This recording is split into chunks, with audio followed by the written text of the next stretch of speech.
ඔන්න ඉතින් අද මම පොඩ්ඩ ආසම ලොලිපොප් තමයි හදන්න හිතුවේ. ඒකත් මම ආසයි මගේ channel එකට එකතු වෙලා ඉන්න ඔයාලත් එක්ක share කරගන්න. මේ දේවල් තමයි අපිට ඕන වෙන්නේ. මම මෙතන සීනි ග්‍රෑම් 200ක් ගත්තා. ඔයගොල්ලෝ අවශ්‍ය ප්‍රමාණයට සීනි ගන්න. ඒ වගේම වතුර අඬු කෝප්ප කාලක් මම මෙතන අරන් තියෙනවා. තව මම මෙතන ගත්තා එසෙන්ස් වර්ග දෙකක්. ඒ වගේම ෆුඩ් කලරින් නිල් රතු පොළ. මේ ටික තමයි මම අරන් තියෙන්නේ. මේ මම ගත්ත ස්ටික්ස් ටික මේ වගේ බාබකියු ස්ටික් එකක් අරගෙන ඒකෙන් තමයි මම මේ කෑලි කපාගෙන තියෙන්නේ. මම මේ වගේ ඩිස්පෝසබල් ප්ලාස්ටික් කප් ගත්තා. ඒකෙන් තමයි මම අපේ ලොලිපොප් මික්ස් එකට දාන්න පොඩි රවුම් කපා ගන්න. මම මේ විදිහට කපා ගන්නවා. අපි ලොලිපොප් මෝල්ඩ් එකක් පාවිච්චි කරන්නේ නැතුව අපේ ළඟ ගෙදර තියෙන දෙයකින් පහසුවෙන් මේක හදාගන්න විදිහ බලමු. මම මේ විදිහට තමයි රවුම් කපා ගත්තේ. අපි තව එකක් බලමු. තව ඔයගලන්ට පුළුවන් ෆොයිල් එකක් උඩටත් මේක අපේ මේ ස්ටික් එක තියලා මේක රවුමට වක් කරගෙන ඒ විදිහට හදාගන්නත් පුළුවන්.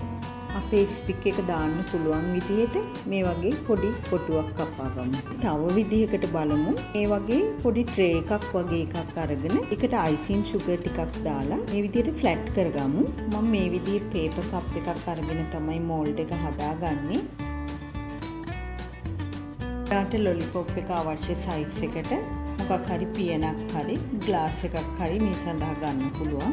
මේ විදිහට කප් එක තියලා අතින් කරකවල රවුම හදා ගන්න පුළුවන්. මම ලොලිපොප් දෙකකට මේක ලෑස්ති කරනවා. ස්ටික් එක තියලා ඩක් අතින් හද කරගමු. අපි කපාගත්තු මේ පියන් ටිකට ස්ටික්ස් දාලා මේ විදිහට ලෑස්ති කරලා තියාගමු. මම දැන් පොඩි රාස්පානක් අරගෙන සීනි ටික උණු කර ගන්නවා. සීනි ග්‍රෑම් 200යි වතුර කෝප්ප කාලයි දාලා ඉඳලා හැඳි ගන්න ඕනේ. දැන් සීනි දිය වෙලා තියෙන්නේ. මම අපි ගත්ත එසෙන්ස් වලින් ටිකක් දා ගන්නවා. දැන් හොඳට මේක කලවම් කරලා මේකට ටිකක් වෙලා යනවා. ළඟ ඉඳලා කලවම් කර කර අනි වගේ වැක්කිරෙන ගානට එනකම් හදා ගන්න ඕනේ. මේ සිරප් එක මේ පදමට ආවම හරි. අපි දැන් බලමු වර්ණක දාගන්න. මම මේ විදිහේ පොඩි ප්ලාස්ටික් කප් වලට අපි ගත්තු කලරින් වෙන වෙනම එකතු කරලා අපේ ලොලිපොප් සිරප් එක මික්ස් කරලා මේ විදිහට ඩක් කෝට්ටකින් වගේ කලවම් කරලා අපි හදාගත්තු මෝල්ඩ් වලට පක් කරගමු.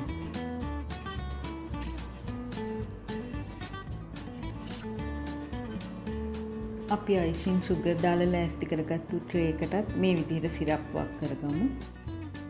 දැන් පොඩ්ඩක් අල්ලලා බලලා වේලිලා නම් මේ විදිහට හිමීට ප්ලාස්ටික් කප් එක බුරුල් කරලා ලොලිපොප් එක ගලව ගන්න.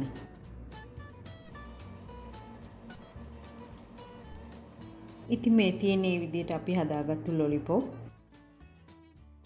අපි අයිසින් සුගර් ට්‍රේ එකට දාලා හදාගත්තු ලොලිපොප් මගින් පොඩක් කැඩිලා තියෙනවා. අපි මේක අපේ ගෙදර පොඩ්ඩන්ට දෙන නිසා පොඩ්ඩක් සුගර් පිහදලා අපිට ඒකත් ගන්න පුළුවන්.